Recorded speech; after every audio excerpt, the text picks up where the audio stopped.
Hey guys, just so y'all are aware, we're going to start startups in the law here in a minute or two. Oh wait, I don't think it's live on, it won't go live on YouTube until, oh wait, no, it's. Hey guys, just so y'all.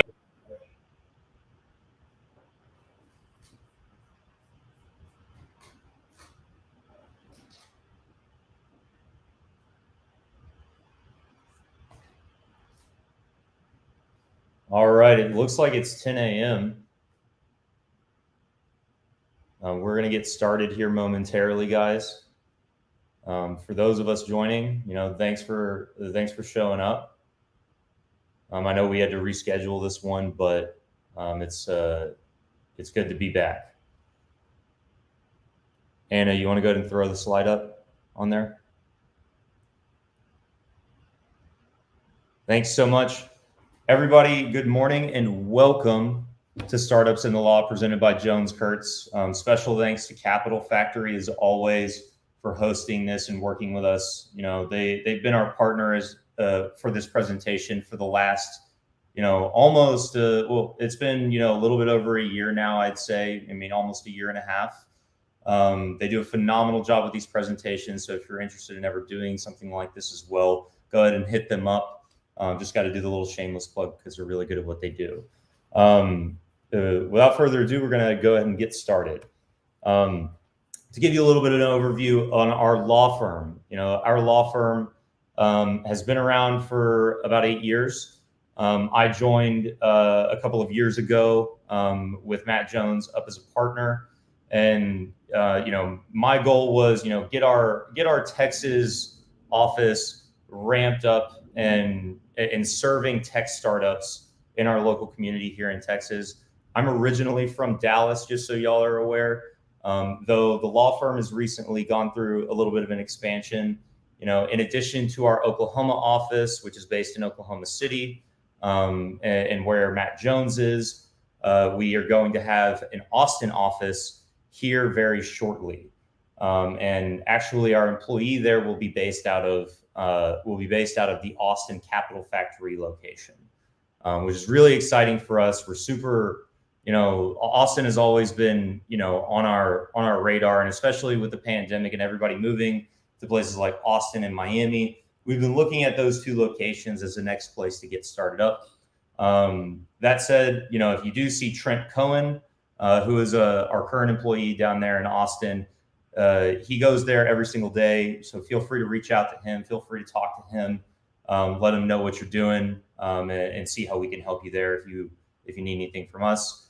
This is our contact information right here. So feel free to give Matt or I a call if you need to. And just a short little explanation on the difference in the emails here: vergelaw.com, joneskertz.com.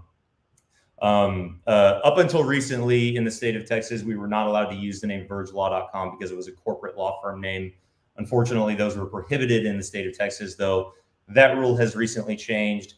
And going forward, as early as potentially next month, we'll be relaunching a website, relaunching our brand, and officially taking the name Verge Law in the state of Texas, which I'm super excited about.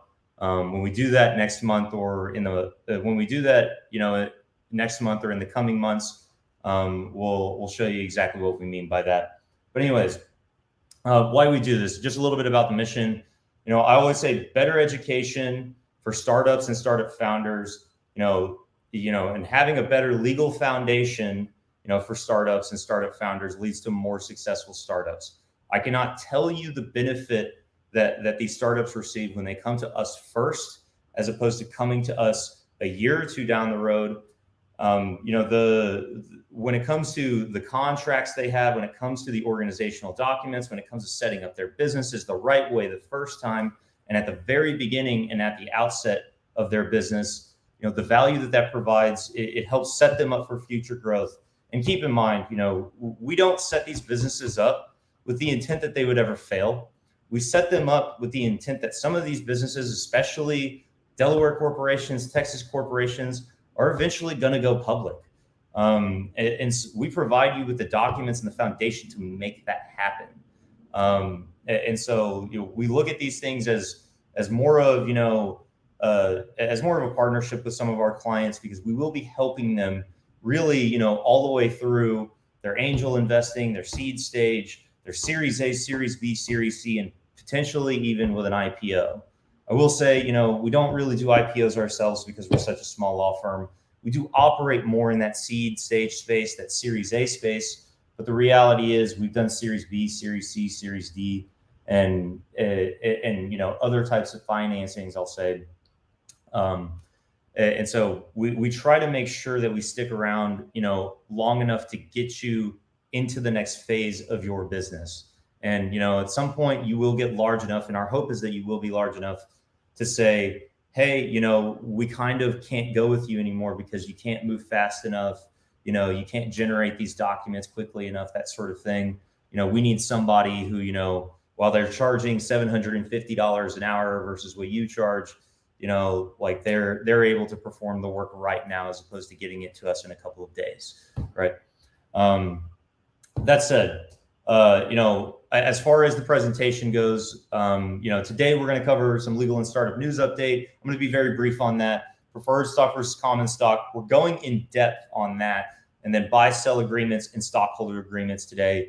We're sort of doing a head-to-head on all of this, mainly because, you know, I want to demonstrate some of the key differences here because we do get some questions about these sorts of things and the applicability of these agreements. So, you know, stick with us, by the way. Also, if you don't have a corporation, but if you have an LLC, you know, some of this stuff is still going to be relevant. So not so much the preferred stock, common stock, but more so the buy-sell agreement and the stockholder agreement.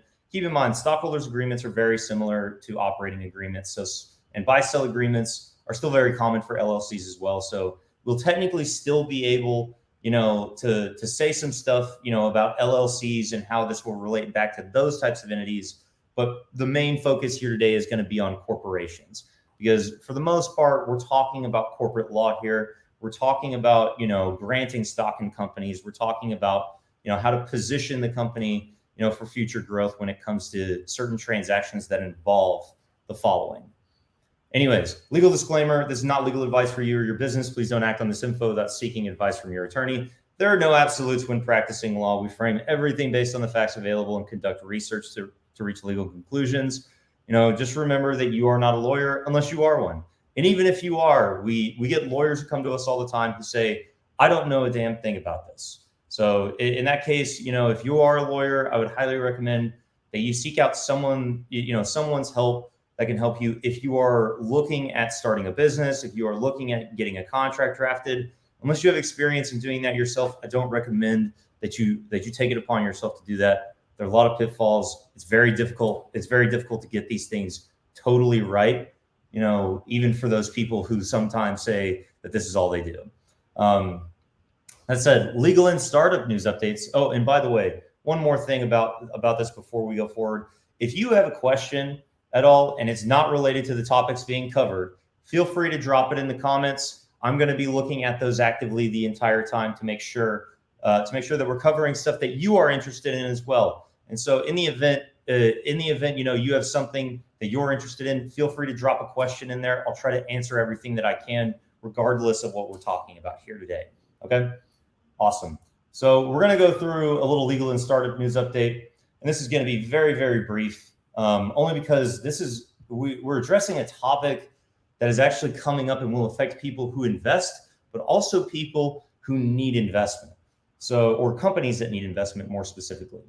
So as far as the new proposed $3.5 trillion budget reconciliation package, if you haven't been reading the news or if you haven't been watching the news, just keep in mind that, you know, the government is currently in the process of establishing a budget. Some people are arguing that we should have no limit on the budget. Some people are arguing that the new maximum should be XYZ. That said, you know, that's not really the focus of this right here. What this is, you know, normally when major legislation comes through, people try to, you know, tag an earmark into the legislation. They try to add something in there that's somewhat related to, you know, some changes that people are interested in. But as far as these new changes go for U.S. law, for U.S. citizens that are investing in startups, small businesses and real estate holding companies, basically real estate LLCs that are managing and holding rental property, single family residential rental property, commercial property, multifamily property. There's a proposed law that we're looking to see if it changes prior to the signing of this new budget reconciliation bill. And really, the bullet point summary of this is, under current laws, an IRA can be large or small and invest in any amount of money into startups and small businesses. So basically, when the IRA signs a contract, the IRA is going to literally be, the legal entity, so to speak, or the legal person, so to speak, that gets put on the contract. And then, basically the beneficiary of that IRA is going to sign their name as the person who has authority to sign on behalf of it. At that point, a transfer is going to take place. And that's commonly done actually for tax reasons. Number one, you can invest through an IRA for that purpose in the United States and actually save some money on the appreciation and the value of that. So basically, with some IRAs, you're basically getting what's called the Roth exemption, even though you might not even be a Roth IRA, right? As far as I will say, one disclaimer as well, we're not tax attorneys, by the way. The tax advice that we give is pretty limited, but at the same time, we do look at tax law for how it might affect our practice. And this is a major change that's being proposed here. It's extremely common for IRAs to own LLCs and act as the managers or officers of those LLCs. So basically, whenever the LLC is formed, if it's a manager managed, it is, take for instance, Texas LLC. If it's manager managed, the manager of that LLC would be quite literally the IRA itself, which, obviously not as common for LLCs, but it does happen. The new law here would prohibit such a thing by IRAs going forward because it does not target what we call the wealthy few, which is actually a term that was used by House Speaker Nancy Pelosi. And instead, it essentially makes it illegal for an IRA to invest in a startup, small business, or LLCs that hold and manage real estate. It's a blanket prohibition. And as a matter of fact, there was some comment by, there was some back and forth between a Honolulu-based senator and another senator that was really, the driving force behind this proposed law, where the Honolulu senator was basically saying, this isn't exactly it, man. This is not what we want.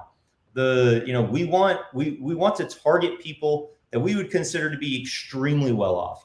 People who have assets in excess of 10 million or more, right, that are held in this IRA, or assets in total that are 10 million or more.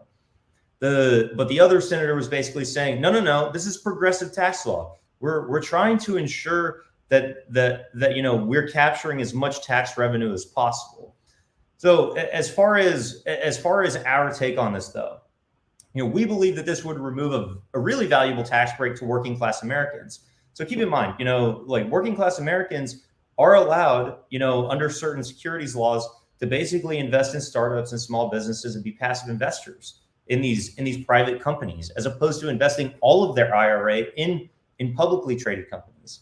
And also, a lot of these people, they invest their life savings into real estate, which quite frankly, statistics show the quickest way to become a millionaire and the most surefire way to become a millionaire in the United States is actually by investing in real estate, especially rental property, because the appreciation on value and the income that provides is actually substantial. Most investors, become investors by way of ownership of real estate. And most people, even if it's just their homestead, their actual just permanent home that they live in, they become millionaires by virtue of the fact that they own a home, even if they don't rent it out to anybody else, they're just living in it. So as far as what this does to people, we believe it would have a bit of a chilling effect on investment by regular Americans who consider themselves angel investors and consider themselves real estate investors and are using the IRAs to take some tax breaks on this sort of thing. That said, we believe that, a minor change to this proposed law is in order. And I would say, it makes very practical sense for them to just make this change. I have no issue.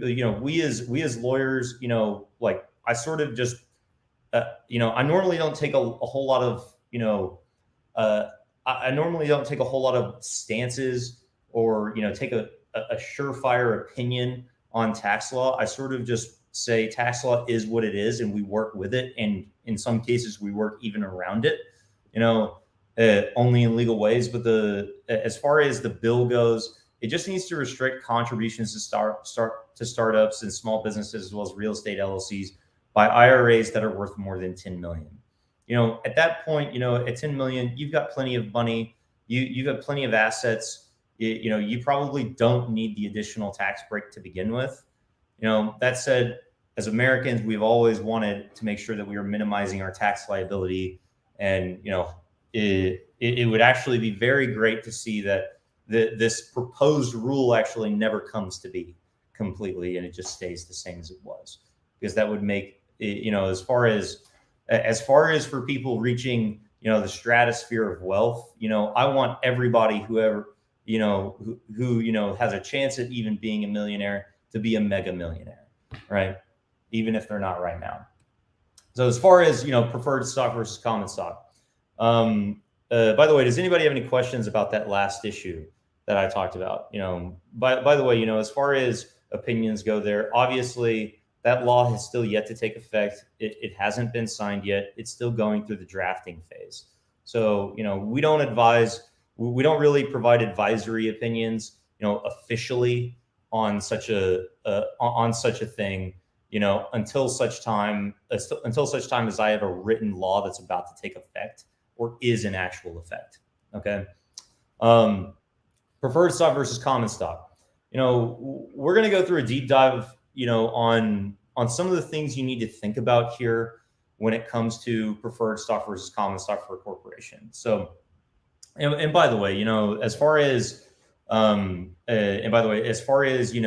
I know that we have one person here that's that appears to be based in Canada. Welcome, Daniel. Thank you for watching. As far as your business goes, like if you have the similar version to a corporation or limited liability company in Canada, I will say U.S. and Canada law somewhat similar. U.S. and U.K. law somewhat similar. So some of this stuff will actually still be applicable.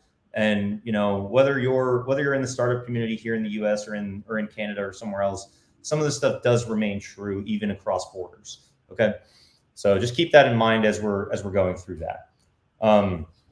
That said, well, let's go back to the purpose of this. Really, we get asked questions quite often about whether or not preferred stock should be proposed for sale in the next round. Whether or not we should try to force people into common stock. Who exactly to grant common stock. Whether or not we should bifurcate rights. And basically create separate classes of a preferred or common stock.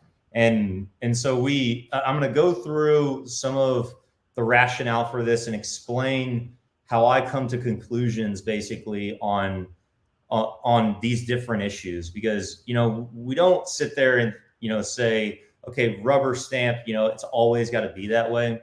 We take the facts, that we're looking at with these companies, and we try to make sure that they are actually, getting the advice that is applicable for their company and serves the interests of, the founding officers and serves the interests of the company, as a general whole, right?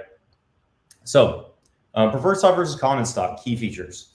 So common stock, I want to talk about that first, even though, it's sort of second on this slide. Common stock, is what we all, would usually own as far as, publicly traded companies. So if you own stock in a publicly traded company, more than likely, I would say 99.9%, of the stock sold on publicly traded exchanges is going to be common stock. So common stock, by the way, it is usually subordinate to preferred stock. Preferred stock usually gets what's called a superior liquidation preference. And what that means is, let's say, for example, that a bankruptcy occurs with the company. The company basically goes under. It's got debts, it's got some assets, but it's got more assets than it has debts. and it's time to do a wind up. It's time to terminate the entity entirely. In that situation, what would effectively happen is we would create, in that situation, what would effectively happen is the bankruptcy court, in conjunction with all the people, that are interested in the bankruptcy proceedings, the debtors, any people who have a right to the assets, are going to sit there and vie for, their rights, in the bankruptcy court. And then effectively, assets are going to be distributed first and foremost to preferred stockholders until they are entirely cashed out. And then secondly to, common stockholders. And usually when a bankruptcy occurs and there's preferred and common stockholders, the common stockholders are going to get very little to nothing. Okay. And that's just the typical case, by the way. But liquidation preference, I will say, first and foremost, is what most people care about. So let's say, for example, that you take on an investor, and the investor themselves is going to invest $1 million, or $2 million into your business. It's a Series A. They're the primary investor, so they're going to want preferred stock. And part of that has to do with, preferred stock will give them that superior liquidation preference, which actually allows them to make the case that they've done what they needed to do to fulfill their duties, as a venture capital fund or a firm, to their investors. So they're basically saying, look, hey, investors over here, we're going to invest your capital into this company as the venture capital firm. The only difference there is, in order to protect your investment, in order to protect ourselves as well, we're going to get preferred stock because it's going to come with superior voting rights, redemption rights, potentially superior liquidation preference, potentially dividend payment preferences. I would say more often than not, though, if we're looking at some standard certificate of incorporations, the dividend payment preference is not so much a preference as it is basically the same right as all the other stock of the company, which I think is fair. I think, whether you were an early stage investor that bought common stock or whether you were a later stage investor that bought preferred stock, the dividend rights should be roughly the same among those people because everyone's taking kind of the same amounts of risk. Arguably, actually, the early stage investors took way more risk. And so they should be entitled to similar rights as far as dividends are concerned. Voting powers, though, if you're the major investor, you've done as much as you possibly like, and you're participating in the management of the company from a board perspective, then at that point you're probably going to get superior voting power in some cases. And we would basically make the preferred stock voting power greater than more controlling than the common stock voting power, and it would almost basically make it so that the preferred stockholders have to approve certain transactions, and it's really their say as to what happens. But what I will say though is, like, a lot of times the language, I would say majority of the time, a majority of the time, the language of the certificate of incorporation and the language of investor rights agreements and the language of any sort of voting agreement is going to say something similar to the effect of, preferred stock, are going to, you will vote on an it's basically like as converted language. So it's basically as if, it were common stock. Because normally, by the way, preferred stockholders, especially for publicly traded companies, they sometimes do not get voting rights. That's one of those concepts that I think is taught that's one of those concepts about publicly traded finance that's taught to people in finance classes in college. But that once we translate that into the real world for some private companies, it actually doesn't hold true as much. I think that's one of the distinctions about the area of law that we practice is that, it seems to me that preferred stock, holders tend to have the same rights, if not better rights, than common stockholders, especially when it comes to voting. But at the same time, conversion rights, like I said, you'll see as converted language in some of these documents, or convertible preferred. It'll say convertible preferred stock. And basically what that means is, the preferred stockholder has the right at any point in time, given certain other, restrictions, to be able to convert their shares into common stock if they want. Would they ever do that? I don't really think so, until such time as, it would have to be a situation where some transaction is about to happen where it would only make sense for them to be a common stockholder, such as, a public transaction or something like that, or a public offering, right, of common stock, where they would want to actually, participate in the public offering and sell a portion or all of their shares at the public offering. Preemptive rights and rights of first refusal, or first offer. I'll say, sometimes there are agreements in place, such as stockholder agreements, investor rights agreements, which will grant preemptive rights and rights of first refusal or first offer to preferred stockholders and common stockholders alike. That said, sometimes this is what is negotiated. So keep in mind, common stockholders, especially at the very beginning, we're typically going to see common stockholders, granted to employees and founders. So basically the initial founder, we're going to have the founders, shares, which are going to be, most of the initial allocation of the stock for the corporation. And then on top of that, we're going to have, basically an equity incentive plan, any service providers, any employees, any other people who might be coming through the company and being paid shares in exchange for their work are basically going to be, granted common stock. We don't really want to grant, some independent contractor who did a marketing campaign some right to, some preferred stock or something like that, because it doesn't really make sense. And I will say, I have seen, I've seen some founders where they get in control of their company, and because they're trying to bootstrap the business, and because they don't want to spend too much money on attorneys, they end up making some terrible decisions as far as stock grants. And so I would encourage you to never, really, as far as granting preferred stock, until such time as you have an investor who is interested in getting preferred stock, I'd try to steer every single person into common stock or some other investment instrument, if they're an investor, because I just, we don't want them getting some weird superior right that has to be drafted around in the certificate of incorporation, or that has to be, provided for in a non-standard way, later on, whenever we're doing a seed round or a Series A for financing. Aside from that, though, most rights, I would say, for preferred stock are going to be, somewhat superior, to common stock. Common stock is still going to have a lot of the same stuff, but there's going to be some key differences. All right. Does anybody have any questions about that? That's really just a very high level overview. I'd say, 30,000 feet, as far as getting down into some of the rights.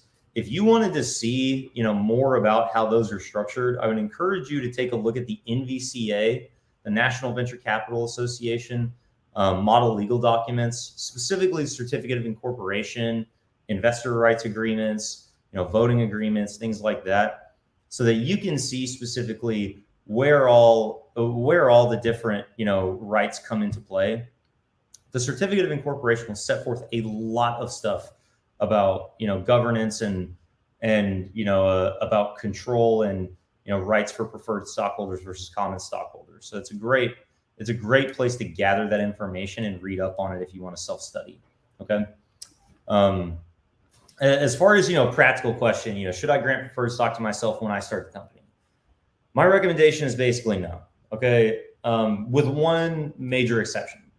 It's usually not a great idea, if you're intending to raise capital, if you're intending to, if you're intending to have outside investors who are going to be, venture capital firms and VC funds. That said, obviously, we can create separate classes and series of preferred stock and make a VC fund's investment, and their shares of preferred stock superior to your shares. That said, let's say, for example, that you invested, and this actually happened one time to a business that we represented, and that we still represent. The original founder put in 500 grand worth of cash. So it's a ton of money. Okay. In that situation, yeah, it kind of makes sense to make that person, to grant that person, a certain amount of preferred stock, potentially all of their shares would be preferred stock. And then we would tell, the potential investors, hey, the reason why we did that had to do with the fact that they invested just as much as a lot of these other investors that we're asking for money from are going to invest. If not, we're taking checks that might be 100,000 from some people, whereas the founder put in 500,000. They've got more skin in the game than anybody else, right? And I have actually heard of cases where, let's say, for example, that's the situation, and the corporation granted the founders preferred stock. Well, in some instances, because of the liquidation preference and because of the way the bankruptcy proceeding takes place, technically, some of the people who are lien holders in the bankruptcy proceeding would have inferior rights to the founders in bankruptcy, which, let's say, you provided $250,000 worth of services, and then you tried to file, your lien as an unsecured debt, with as an unsecured debt with the with a bankruptcy court against one of the companies you used to do business for. Well, in that situation, you may be like, as far as getting paid out, the law, might actually say that you are not going to get paid out first because of the priority classifications of some of those, at the bankruptcy level. That said, I don't practice bankruptcy law all that much, but you should just be aware that usually, whenever we're talking about, granting people that, we're talking about, okay, in the event of a liquidation, let's say we don't do a bankruptcy, let's say we just do a termination. And at that point, usually after most debts have been paid, and at that point, usually after most debts have been paid, in just a wind up, not a bankruptcy, like you have to pay all the debts, and then, they can make a distribution of the assets, at which point, the cash will flow downhill to the preferred stockholders and then to the common stockholders on a pro rata basis. Okay. So basically, I would say, though, look, institutional investors, experienced seed and angel investors, they really do want, their rights to be superior, to the founders' rights. Well, we understand that the founders want to be secured in, their ability, to continue or want to have certain rights as shareholders themselves. We have to acknowledge the fact that, when you're seeking outside capital, you need to come to a compromise on those rights. We can't sit here, and especially, if we're standing here, at a transaction that's about to take place prior to an IPO, you're going to give up, usually some rights as far as the company's ability to, step in and, terminate your employment or force you out. Most people do not get the Zuckerberg deal, quote unquote, where, basically Mark Zuckerberg owns so much stock and will always own so much stock that his rights will be superior to everybody else's rights, no matter what. So that the board, all the major shareholders could never really sit there and say, oh, you have to. I could never really sit there and say, oh, we're firing you, by the way. Most people don't have that moat around them, I'll say. That said, like I said before, this goes to fiduciary duties for venture capital funds and the principles of those venture capital funds, as far as their relationship with their investors. They try to get as much as they possibly can for their investors. It also goes to the liquidation preference, basically, when the company goes out of business. And then, it goes to the ability of the company to assert control over the board It goes to the ability of the company to manage the ability of the investor, or the ability of the investors to assert control over the board, as well as, assert control over other shareholders when it comes to situations such as proxy, or when it comes to a situation such as making basic decisions about the company, such as determining whether the company takes out $1 million loan or something like that, right? Certain limitations that might apply. So, in the context, and this is typical, by the way, for a seed stage startup, or a Series A stage startup. Let's say you've done $1 million or $500,000 worth of simple agreements for future equity. So these people have an agreement for future equity, and usually the language of that document basically says, look, as far as the holders of the safes go, when the facts that are required to trigger the safe to convert into stock, the safe is going to convert into stock on the same basis as the new investors. So basically, if the new investors are getting preferred stock and it's coming with a right of first refusal, it's coming with a right of first offer, or it's coming with certain other preemptive rights, those investors are basically going to have the same exact thing. And some investors don't want that, but at the same time, keep in mind, you can't sit there as the Series A investor and oppress all these other investors, and cause the company to basically just breach the contract itself. You need to take into consideration that those contracts must be honored. Otherwise, the company is going to be in for a reckoning as far as lawsuits go, because it will basically be seen as fraud, securities fraud in that way, because they'll basically have said, we contracted for these rights, you never gave them to us, and you basically made our rights inferior to the other businesses' rights, and you didn't fulfill the warranty, basically the promise that you made to us, right? And the example I give here is the example we see on a regular basis when we're triggering safes. That said, when a safe is triggered, by the way, there's more than just a trigger that happens. It's not, we don't just provide notice to these people that it's happening. We have them sign a bunch of documents. They're going to sign stock purchase agreements that are going to be identical. They're going to have their own signature page on the same stock purchase agreement, as the other investors that are coming straight in right now. We're going to make sure that the pro forma calculation is honored, for those people who hold safes. Okay.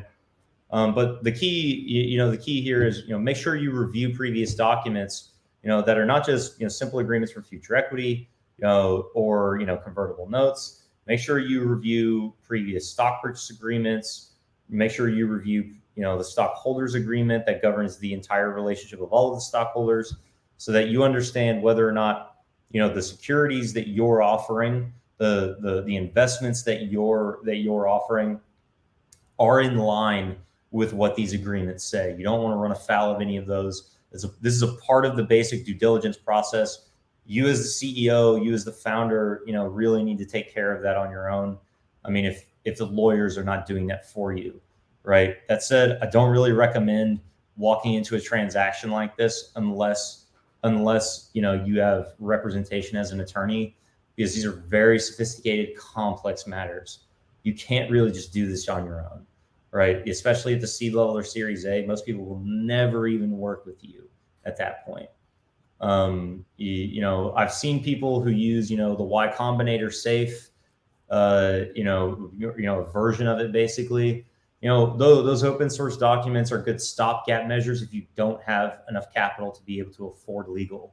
But I don't really recommend that you operate without an attorney for very long, because, once you get a lot further along at that point, it becomes, at that point, you get into a situation where, all the people who would want to invest in your company are going to raise their eyebrows at you, not having legal representation, or the company not having legal representation. The other thing there is review the certificate of incorporation to ensure one of two things, or one or two things. Number one, that you've got, either blank check preferred stock or that you're authorized, to issue preferred stock. If you don't have either of those two things, then at that point, it's basically going to be required.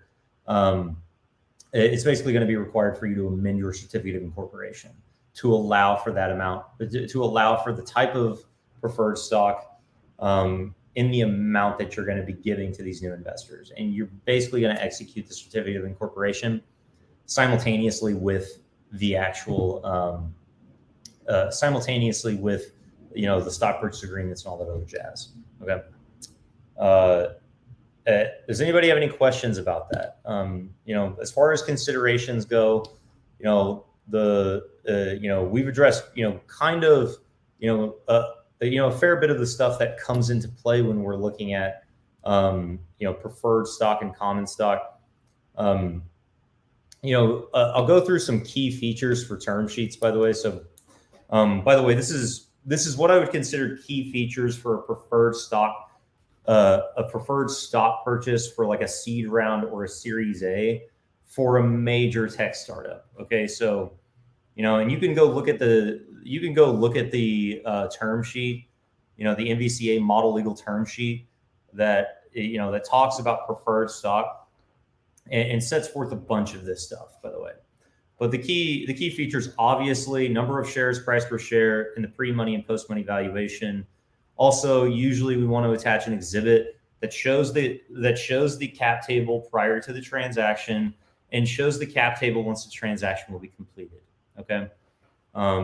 Usually I want to see that we have a, pre-closing employee option pool / equity incentive plan. I would actually prefer that it be an equity incentive plan, because the equity incentive plan allows for stock options and allows for, different forms of, it allows for different forms of,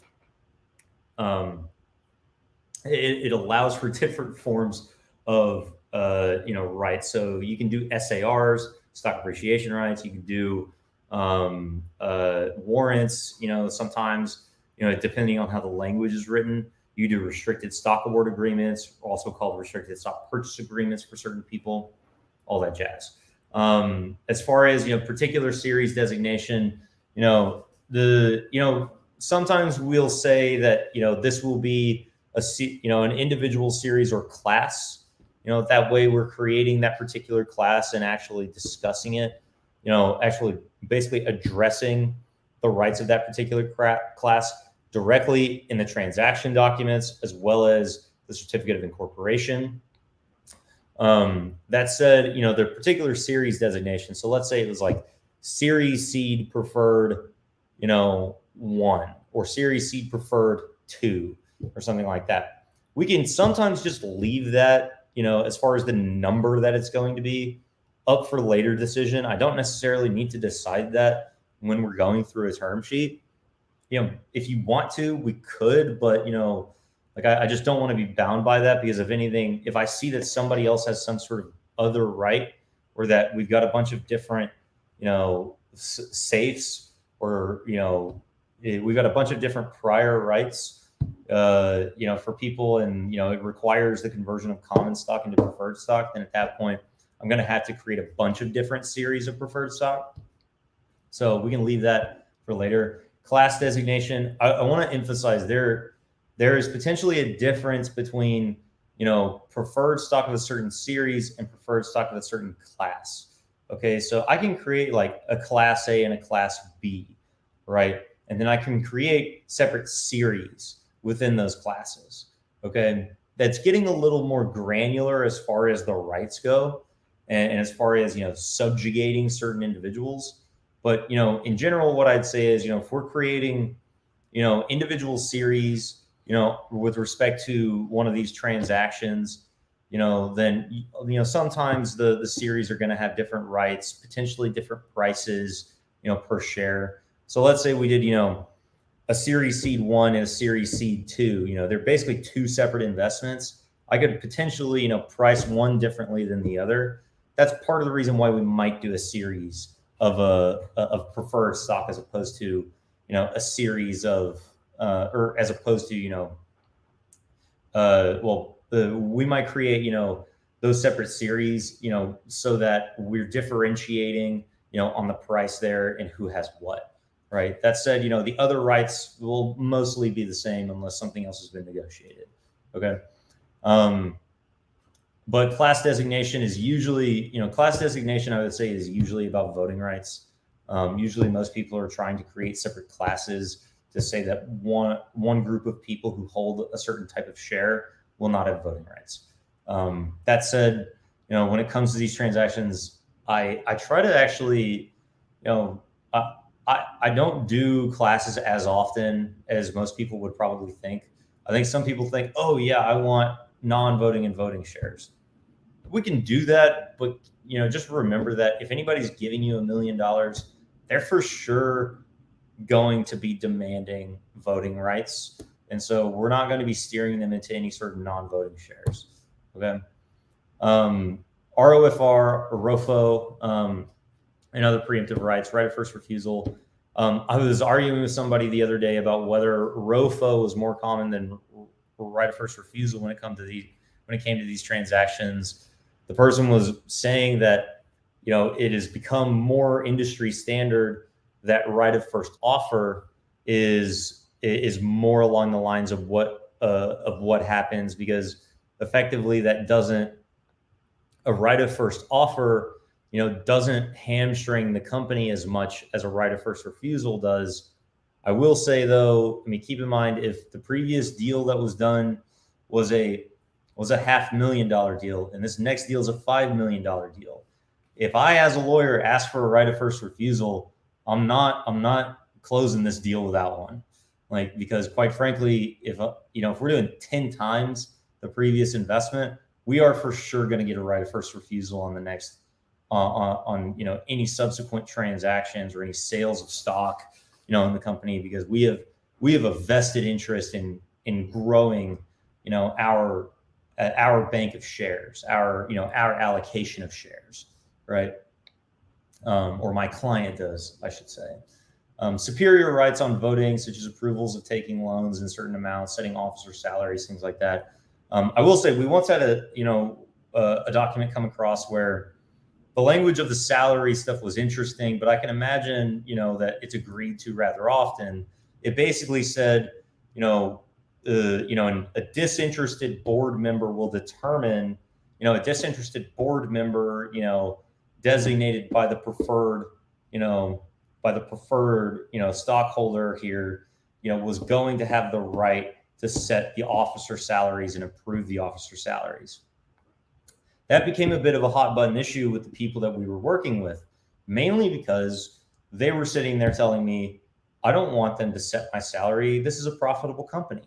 I technically don't need the investment, but I'm doing it because I know that if I take the investment, I can potentially take this company public. And so just keep in mind that we can negotiate against those sorts of things. We can get very creative with these term sheets and get very creative with the end form of these documents. But I want to make sure, I manage the expectation here of anybody who might be listening and wanting to fundraise.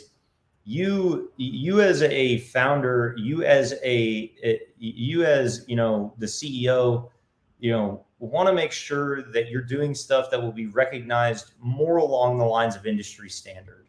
Okay.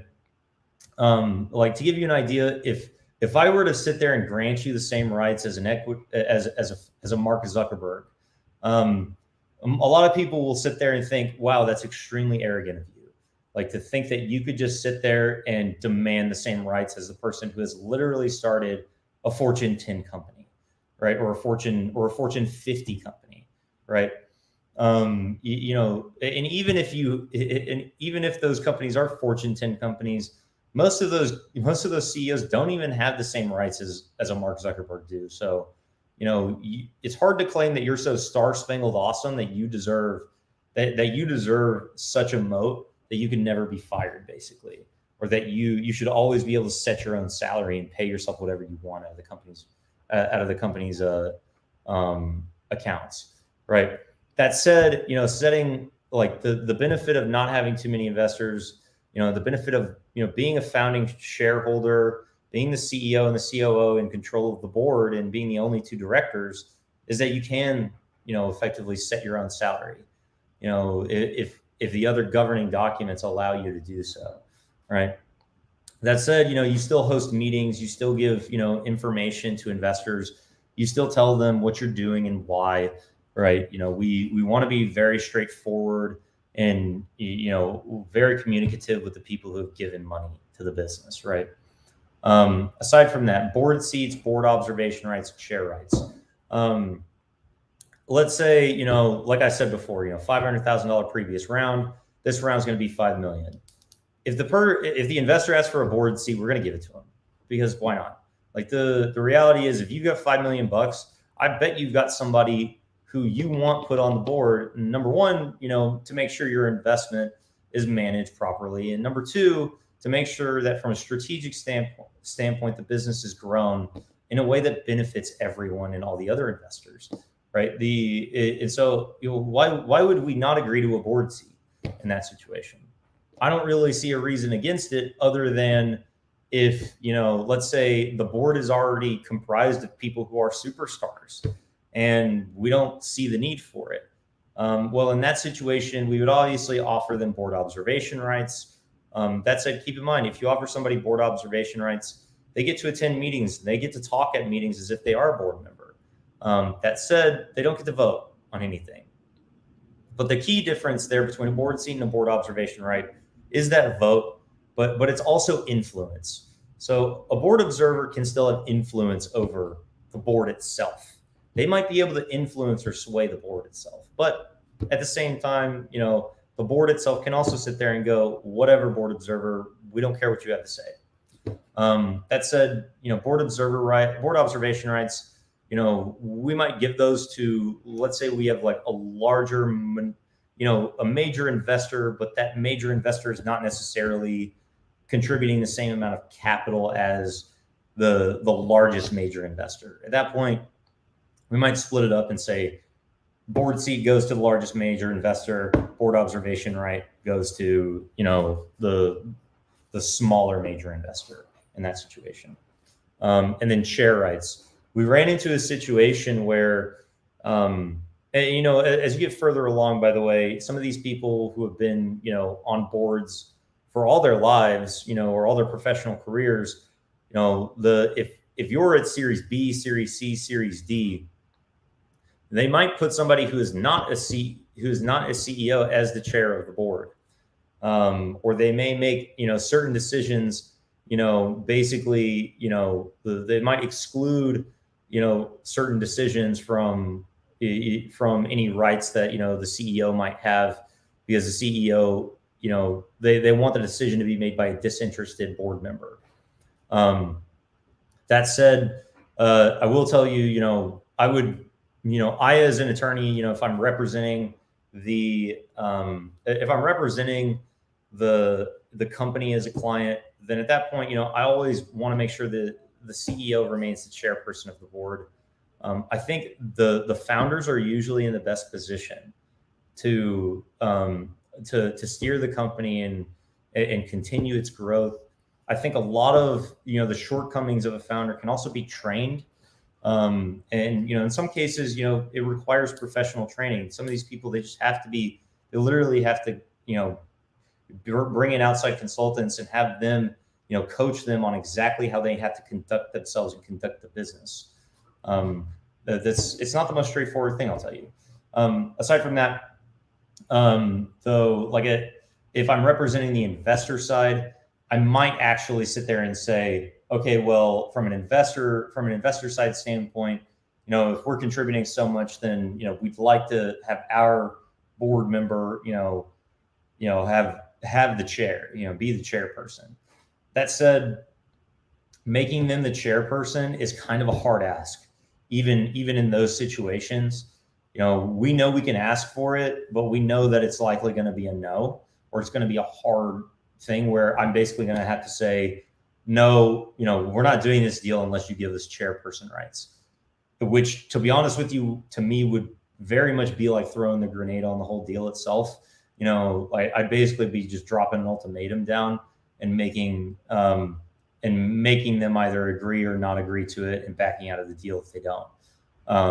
That said, I would never I think you can control the company in other ways to the point where it's actually going to be very beneficial. So we're going to go forward with a little bit more so I can finish up this section, because I do want to get to some of the other stuff about, stockholder agreements and buy-sell agreements. So recommendations and key takeaways. Keep it simple, keep it standard. I don't want to see anything that's weird in these agreements. And as a matter of fact, if anything is weird in these agreements, I'm going to ask you I'm going to ask the company as my client if they're willing to change it, because my job when I'm representing clients, especially my job when I'm representing my clients, as far as preparing them for seed and Series A, I want to make sure that there are no red flags. I want to make sure that you've got no skeletons in the closet and nothing that really makes no sense. We want everybody to go, yeah, that's awesome. Your documents look really good. We don't need to change anything. We want the investors to focus solely on how much value, does your company currently provide? What is its valuation? Also, can we actually, see ourselves getting in at that valuation, and then under what terms? We want them to focus on all of those aspects and not on, all of the other stuff in these other agreements. That said, if you are going into this stuff and you're going in with non-standard terms, just be aware that, you're going to get asked to change those. You're going to get asked in the term sheet to modify some of the stuff that is not standard and bring it back into, more industry standard terms. Another thing, avoid granting anti-dilution rights if you can. It's okay to grant somebody a future right of purchase. So basically, it's that right of first refusal, right of first offer. Your most likely source of capital is your previous source of capital, right? If you have wealthy investors who are individuals, or if you have organizations such as venture capital firms who have invested in you, asking them for capital and another follow-on investment is the way to go about that. So, you want to make sure, but that said, I heard somebody say the other day, normally when we're doing Series A's, we're pretty much always granting anti-dilution rights to venture capital firms. And I was like, really? Because I'm trying to avoid that at really all costs. To me, anti-dilution is a double-edged sword, or it's not really a double-edged sword. It's really just a sword that you can fall on over and over again, and that can actually potentially harm you. We're looking at, providing additional value to people for no additional capital, which to me, is, we should, these people should be participating to a certain extent or bringing themselves back up to a certain percentage to maintain their rights. So, we want them incentivized to continue assisting with the company's growth from a financial standpoint, and I don't think anti-dilution does that. That said, certain instances in which it does make sense, if somebody asks for it and you're like, yeah, the entire deal makes sense, and somebody does request it and they're saying, we're not going to do this deal without it.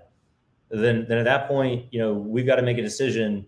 Do we take that ultimatum and just walk away from the deal, having done already probably, $5,000 or $10,000 worth of work, or do we, continue on with it? That said, if you're going to do anti-dilution, there are other ways to go about it. You can set a floor to it, or, set a cap on it to where, the person will receive anti-dilution, but, it's not going to be pure anti-dilution. It's going to be something, a little bit, if they got 5% in the transaction, then we'll promise not to dilute them past 3% or something like that. That said, the argument against it is more like, look, we just don't want to grant additional shares to people if they're not providing additional capital to us. That's a good argument. That argument to me should win every single time, regardless of who's saying, regardless of, which side you're on, like, because in reality, like, everybody wants the same thing. They want to grow badass companies and they want to make a lot of money. In reality, I think, pushing additional capital in, is the way to go about that, because you're providing that much more additional value to the company that you've already invested in, right? But that said, that's just one person's opinion. Other people have different opinions about anti-dilution. Avoid, if you can, cumbersome control mechanisms, such as making a non-founder chairperson of the board, non-founder chairperson of the board, or giving others who have no business managing the company the ability to step in as or replace the CEO. We had a situation happen the other day where somebody who had literally no business operating a Delaware corporation attempted to step in as the CEO and did an awful job at it. As a matter of fact, when we sent them a books and records demand, I was borderline accusing them of oppressing. Well, actually, I didn't borderline accuse them. I accused them of oppressing minority shareholders in that situation, because they were the second or third largest shareholder, by percentage, and like they were sitting there, making decisions but providing zero information to the people, when the previous CEO was providing ample amounts of information to the company. So I would highly recommend that whenever you're creating these agreements, that you avoid cumbersome control mechanisms, which would allow somebody who really has no business to step in. You honestly, that said, I would say that that could be difficult to control as far as an outcome, because a lot of these agreements might say, the Series Seed, the Series Seed preferred stockholder will have the right to designate the new CEO in the event of the termination of the current one. So effectively, they could pick somebody and it could be all wrong, but the truth is, like, it just that is what it is. It's just a contract term, really. But anyways, keep preferred stock and common stock rights as standard as possible. Going back to that last one, you could actually provide that in the event of the termination of the CEO, that the hierarchy of the C level will control. So basically, it just goes COO, CTO. It goes basically CEO, CFO, COO, CTO, and so on and so forth, until you've exhausted all of that, and then it would fall to the board effectively to manage. Which, to be honest with you, I think the person who is more likely to be a better CEO would probably be somebody who's already on the C level of a company that's operating at that level, right? Keep preferred stock and common stock rights as standard as possible. Remember, you want the structure of your business to allow for an IPO and simple future capital raises. When I say simple, I mean as simple as possible. Really, all capital raises to a certain extent are complex, but at the same time, it's a matter of being, it's a matter of making sure that these rights are standard enough to where, we're not creating something that's going to create some sort of shareholder litigation issue or derivative rights issue for shareholders. We want to go into an IPO without needing to adjust really anything. Okay. Do we have any questions about all of that? I know that's rather boring and dry stuff, but the truth is that the preferred stock and common stock, especially the emphasis that we just provided on preferred stock, it's pretty essential to understand the differences when you're running a company, because I was talking with a founder the other day, and they were telling me that, why would we offer preferred stock? And I was like, well, if you're doing a Series A and it's, preferred, and, it's a $4 million, $5 million Series A at a $20 million valuation. Well, in that case, I can imagine that any of your investors are going to really demand preferred stock.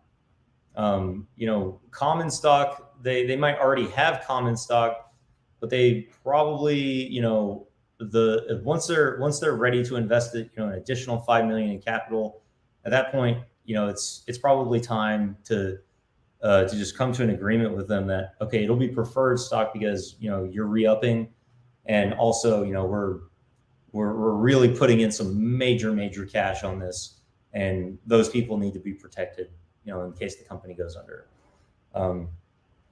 So head-to-head, buy-sell agreements versus stockholders agreements. So going back here just to explain a little bit here. Buy-sell agreements are slightly different than stockholders agreements. Some of these overlap though. And it is important that you understand the overlap in these sorts of things, okay? The overlap themselves, the overlap themselves has to do with transfer rights. So both of these documents do, in some form, slightly different though, talk about the right to transfer stock, at a certain period in time or upon a certain event occurring. When it comes to a stockholder agreement, I would say more often than not, a stockholder agreement is more about the individual rights of the stockholders as opposed to the individual transfer rights of such stockholders. So, and a buy-sell agreement also, in some cases creates rights for the company that a stockholder agreement may not, okay?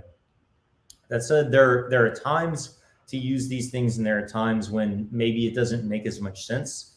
And also, there are ways to draft these that do make a lot of sense. There are ways to draft them that don't make a lot of sense, and I'm about to talk about that here in a minute. So to give you a head-to-head, so buy-sell agreements, like I said, more about transfer restrictions. As the name implies, this agreement dictates how stock is purchased or sold in the event that an employee leaves the company, in the event of a death of a shareholder, an employee, in the event of termination of an employee, in the event of a voluntary or an involuntary transfer. A buy-sell agreement can also prescribe certain outcomes. So it can prescribe the method for valuation. It can prescribe the instrument, such as a promissory note, which would be used in order to effectuate any sort of right to purchase or right to sell. So let's say, for example, under the buy-sell agreement, I, Kyle Kurtz, have the right to purchase, the stock of Matt Jones in the event of his death. Like, let's say, for example, for whatever reason, he keels over, and I have the desire to exercise that right. In that situation, I would basically notify his estate that I'm exercising my right to his stock. I would effectively, go through the valuation method, make sure that I've adhered to the rules there. And then if there's an instrument such as a promissory note that talks about, whether or not that talks about payment for such shares, then I would basically say, okay, in that case, based on the price per share and based on, the number of shares I'm buying, I'm basically going to say, all right, under the promissory note, which may be like a 2-year promissory note, I'm going to grant that to his estate. And in the event that I default, technically the estate can the estate will have certain rights to ensure that I don't get to take control of all of his shares without paying. Okay. It's actually a very, thoughtful process to create a buy-sell agreement. And they're very useful in those situations because we do want, number one, when we start a company, let's say, for example, I grant somebody outright, there are 3 founders and each is a third. If there's no vesting schedule for that, then my worry does become, what are my rights in the event one of those founders leaves and never signed a buy-sell agreement? Well, if that's the case, then having everybody sign a buy-sell agreement as well as a stockholder agreement makes a lot of sense because at least I'll know, what everybody's rights are, and then at least I'll know what the rights to transfer stock are and what the rights to, options to buy, options to sell, right? And then, one thing that's not as commonly used, but does come into play in some cases, and I've heard of it being used before, let's say, you have a major rainmaker of a corporation, and it's, the corporation is controlled by, or it's a publicly traded company, right? Well, in certain situations, the publicly traded company, or even if it's just, a really well-off, privately traded company, they may purchase life insurance for the CEO and the COO and the CFO, because they consider those people so irreplaceable that in the event of their death or in the event of incapacity, that they would effectively be, the company would be damaged in some way, that they would need to be paid $500,000 or $1 million out of a life insurance payout just to cover themselves for the potential damage, for the loss of customers, for the loss of the value that person was providing. It's not really as common as you would think, but it happens. And, in our agreements, we don't really provide that. Some of these agreements are worded to say must purchase insurance. Don't ever do that. It needs to be a may purchase insurance. So, the company may purchase insurance on behalf of these people. That said, obviously, if you have some ne'er-do-wells or, some people who are really sketchy and they decide to take out loads and loads of life insurance on somebody, in the company's name, and then the CEO obviously is going to find out about it because the CEO is basically going to have to sign the documents for it. It's going to be, it might raise an eyebrow or two because you're sitting there wondering, what are this person's intentions? Not obviously that's a worst case scenario, but we sometimes think about that. Stockholder agreements. So, sometimes can substitute as investor rights agreements. That said, investor rights agreements are slightly different. I wouldn't consider those two things synonymous. I would consider them similar, and sort of in the same vein and for the same purpose, but with slightly different terms and conditions.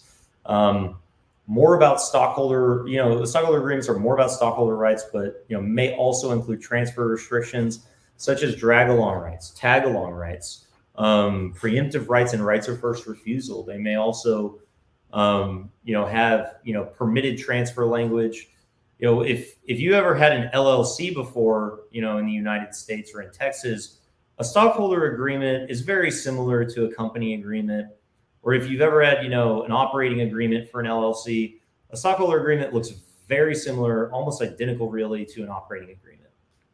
I don't think there's too much variation there aside from, the use of, statute-based terminology. So instead of corporation, we use a limited liability company. Instead of shares, we use membership interest. Instead of, number of shares or, shares of stock, we'll say units of membership interest, right? And when we are creating these documents, they're going to look almost identical all the way through. I would say there's very, very few differences. I'd say about 90% of them are the same. Provides for various voting rights not covered by bylaws or other agreements.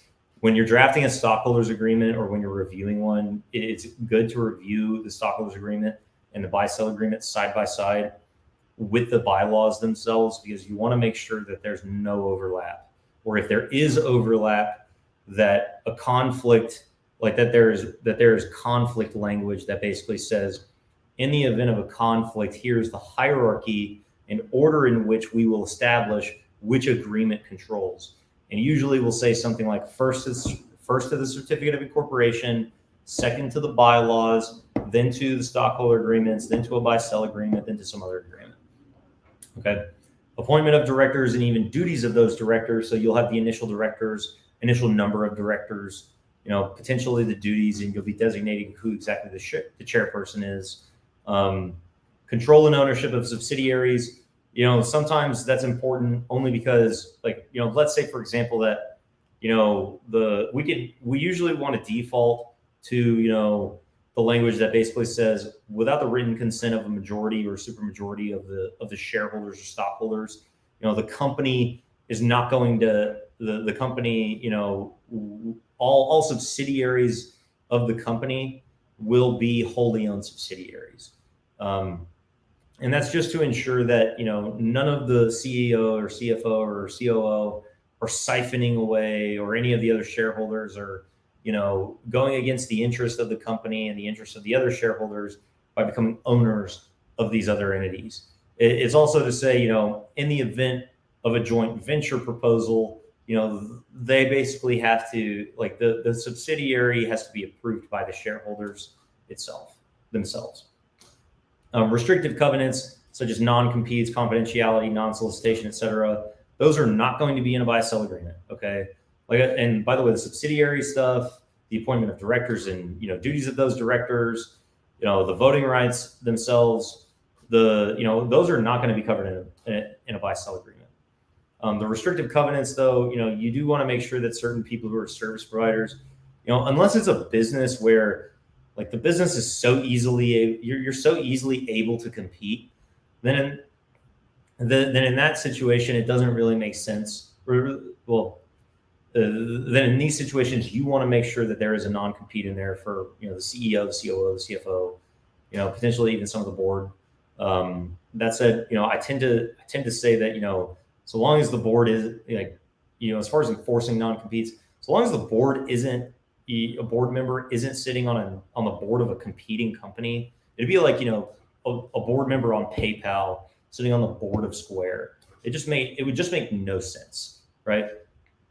We don't sit there and look at the non-compete too often, though I have seen situations where it has been used for enforcement. Though in a lot of cases, the non-compete agreement, most of what people are claiming is not really enforceable, or even if it were, they can't really articulate the damage that's been done. Information rights.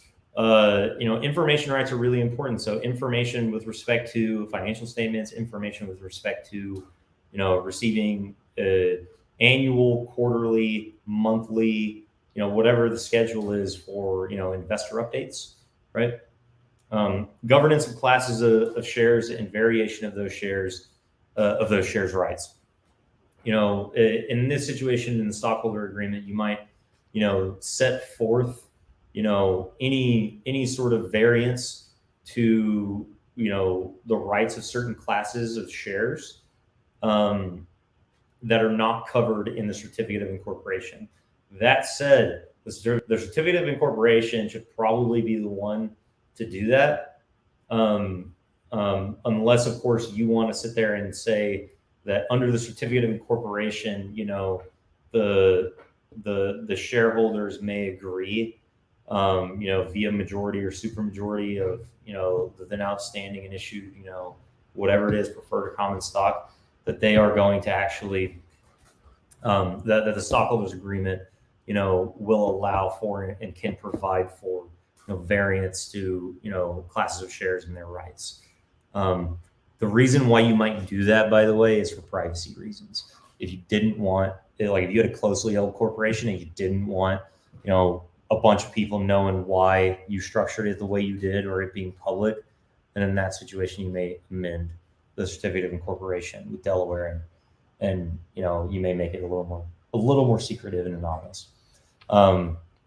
When you need these documents, by the way, I've heard differing opinions from other lawyers, and I would say I don't have a clear answer here, and I hate to say it depends, but it depends. I know people hate that about lawyers, but the one thing I want you to keep in mind about these situations, and it doesn't always make sense for me to put together a buy-sell agreement. Some people don't want one. And it doesn't always make sense for me to put together a stockholders agreement. Some people don't want one. That said, other agreements, other documents, and other agreements can sit there and say, okay, well, in this situation, what we're going to do is, we're going to create a, in these situations, like let's say, prior to an investment, we didn't have, a buy, sell, or a stockholders agreement. We might actually go and create, the buy, sell, and the stockholders agreement right before the investment, or we might make the term sheet. We might make the investment contingent upon the execution of those sorts of agreements. And, usually those are covered under, investor rights agreements, voting agreements, other things like that. We don't, we can call these things different. We can call these, contracts slightly different names, but they do the same thing, really. And I would say, making an investment contingent on the execution of a document like that is a wise decision, because it solves an issue that the company may run into if it doesn't do it at that point, which is making sure that all these people who own a substantial amount of the company don't just up and leave and become passive investors basically in the business.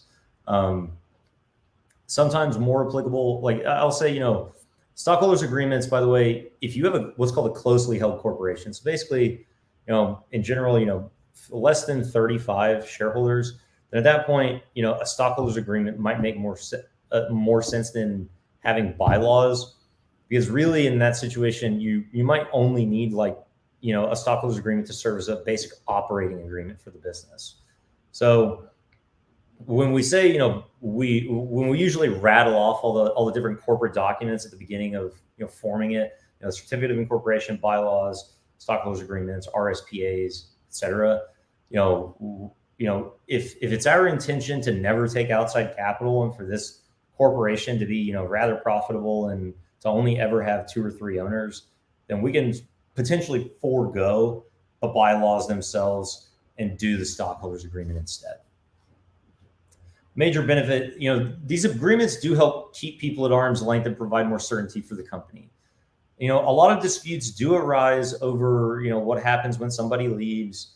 And some people will sit there, and I'll tell you, it is an uphill battle sitting there and telling somebody, look, if you're going to leave, I'm going to buy you out. Because that person can just sit on their hands and say, okay, well, I want $1 million. You're not buying me out until I get $1 million. At which point you might have a difficult decision to make, because if you sit there and shut the company down, or if you do some sort of transfer of the assets, and you do it to basically deprive that other person of their interest in the business, and at that point you're going to have a major issue. So I would recommend, if that is the situation you're falling into, come to an agreement with that person on what the protocol is going to be.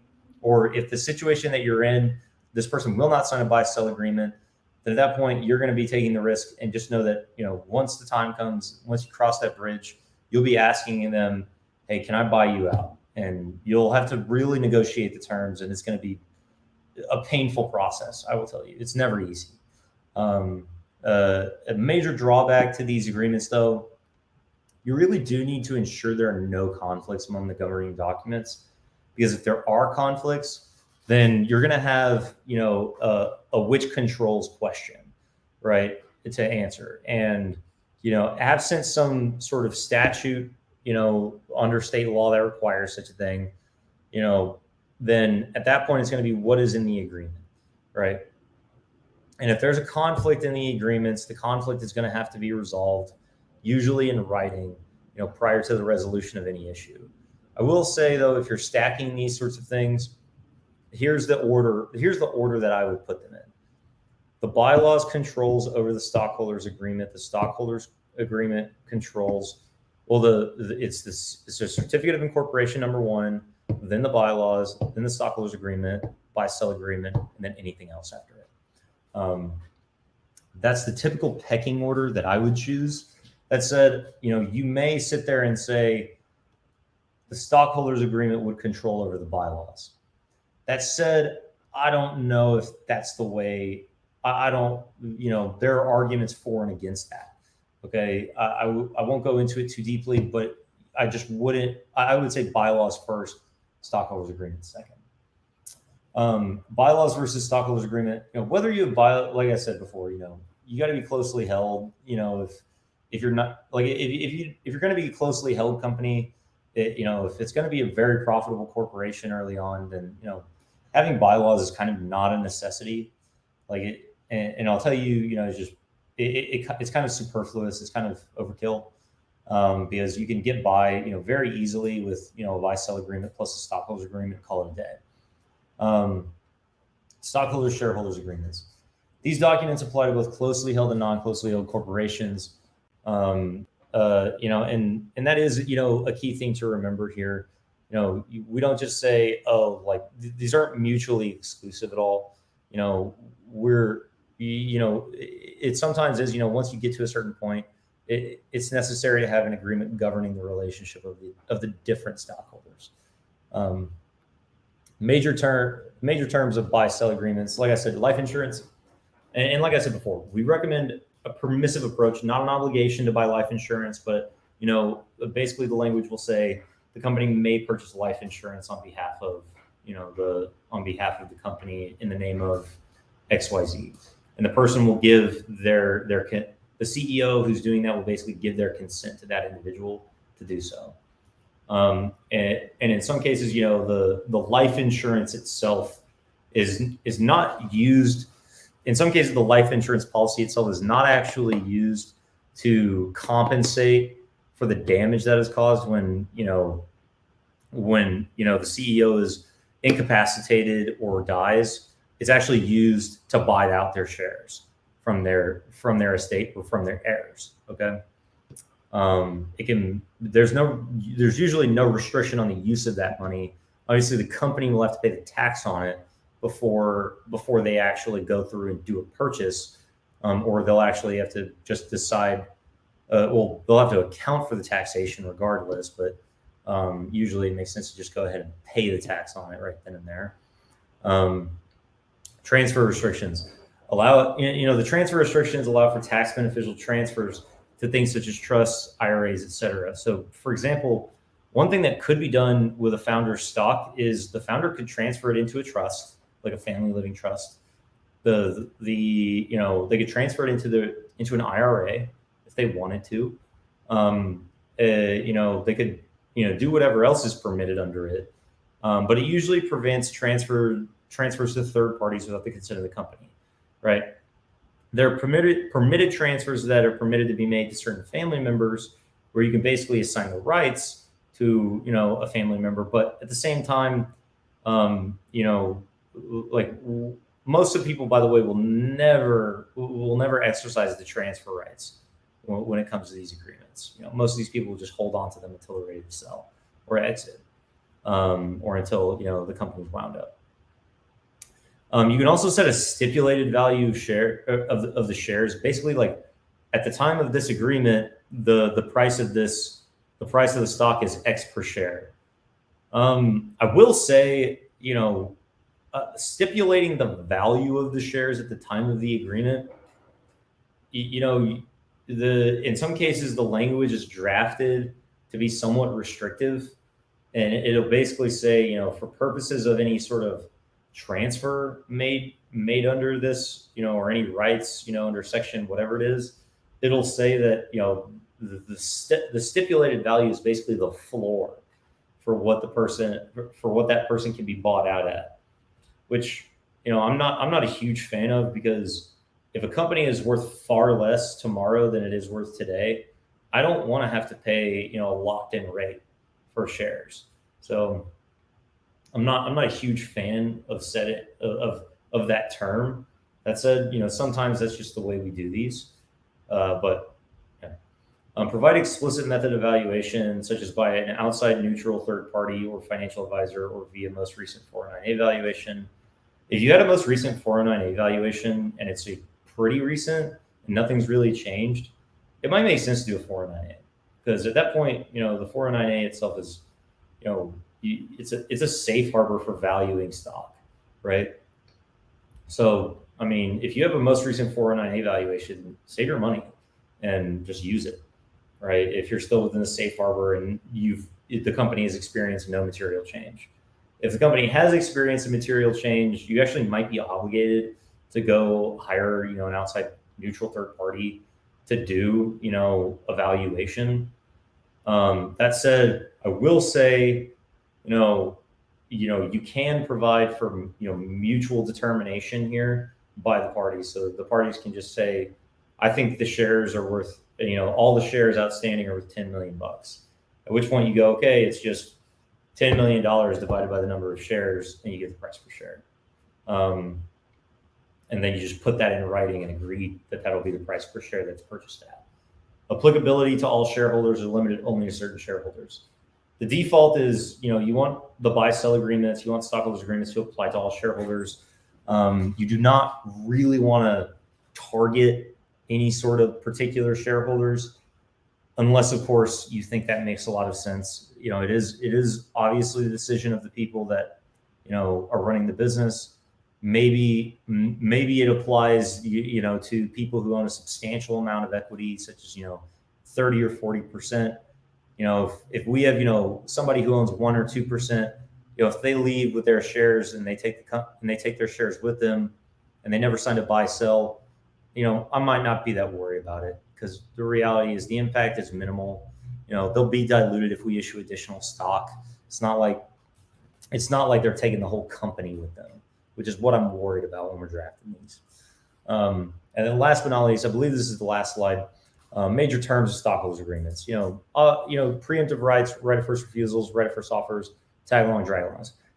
The four that really come up: preemptive rights, ROFRs, tag along, drag along. ROFO is slightly different. We usually see ROFR in these stockholders agreements. That said, you could take any number of these out, and limit the rights that people may have to be able to transfer or be able to drag somebody through a sale of the company. It's really up to what's negotiated and what you want to do. Majority versus supermajority voting rights. Two shareholders, here's an example. Two shareholders, 40-60 split. I'd probably go with majority voting rights. We're giving that person the 60% probably because they're doing a little bit more work. They need a little bit more. They're putting in a little more capital. We're going to give them, the right to vote, and basically veto the other person's decision-making power here. 5 stockholders, like in the case of 5 stockholders, each with 20%, right? Maybe go with majority, and maybe set, you can maybe go with majority, but in that case, you need 3 out of 5. If you did super majority, you'd effectively need 4 out of 5 people to vote. And so, super majority depends on what you want to do in those situations. Super majority is not as common language, but we do put it in some of our agreements, I'd say. Not a huge deal really to change that. Subsidiaries typically wholly owned, like I talked about before, unless consent for something different provided by stockholders. On the non-compete portion of it, 2 to 5 years. By the way, in pretty much every state, with the exception of some states where non-competes are basically against public policy and unenforceable, 5 years is kind of the maximum. And by the way, last chance to ask any questions. We're about to wrap up. But yeah, 5 years to ask any, or basically 5 years is kind of the maximum. I'll say, if we're binding, CEO or COO or CFO, I might ask for a 3-year non-compete. Minimum really, that I go for on these is going to be 2 years. All right. And then information rights, financial statements, inspection of company books and records outside of statutory rights, to inspect books and records upon demand. We already talked about that. Directors usually make the initial founders, the initial directors, unless for some reason, you want to make somebody else a director, which I wouldn't recommend it unless that person is deeply involved and cares about the growth of the company. Once the company takes on investors who will have board seats, there's usually a reconfiguration of the board to a certain extent. So you might go from, 2 directors, one of which is the chairperson who has, ultimate say, to 3, at which point it goes from, chairperson has ultimate say to 2 out of 3, board members have to vote on a certain issue in order to affect, their consent to something or decision making that they're putting down on paper in board minutes or something like that, right? Aside from that, though, that's about it for us. Does anybody else have any questions? The stuff we've addressed today, I will say, is not the sexiest stuff on the planet, but it is indeed, very valuable. And in general, if you're going to be raising capital and raising multiple rounds, it does make a lot of sense for you to understand everything I just talked about and get really deep into the weeds on it, so that you as a founder or you as a CEO or COO fully understand, what documentation is needed and and you know what rights people are going to want and seek out, and what rights you want to grant them whenever you're seeking that capital. Keep in mind, you can always put together your own term sheet, your list of goals as far as you know what you want out of the transaction, and you know where you'll bend and where you won't. Right? Assess your needs. You know, do your own analysis, and then go to your lawyer and tell them this is what we want. Okay. That said, if anybody else has any questions, feel free to just email me at kyle@joneskertz.com. I'm going to let y'all go since we are out of time. Thank you, and I'll see you next month. Take care.